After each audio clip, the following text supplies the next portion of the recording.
He was trapped in a sinking car and the water was all the way up to his nose. And that's when two other motorists made a desperate attempt to save a 90-year-old man in Kenosha County today. 10 at 10 Tiffany Tarpley live in Kenosha tonight with the details. Tiffany?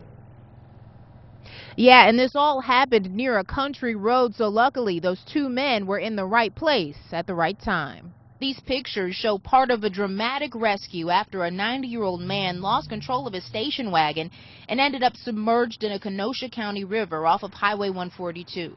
According to investigators with the sheriff's office, the water made it all the way to the driver's chin when two Chicago men who witnessed the crash quickly jumped into action.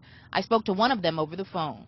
I just go back, grab my hammer from my toolbox, smash the side windows and try to open the doors from inside, but I couldn't do it. So I smashed the sunroof of his car, and me and my friend, we pulled him out to the roof. Once the two men pulled the driver out through the roof, that's where they waited until help arrived. Assistant Town of Paris Fire Chief Richard Perkins was one of the rescuers on scene.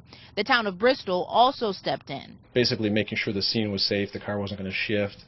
There was a little current, not much. We were fortunate all the snow had melted because the river was a little higher, so he could have been in water quite a lot longer. Thanks to the quick thinking of those two guys who just happened to be driving by at the time, this situation turned out better than expected. The Kenosha County Sheriff calling the men heroes. What they did is truly remarkable, actually going into the freezing water and breaking the windows and pulling the gentleman out with just a few inches still left in the car of air before he would have drowned in the water.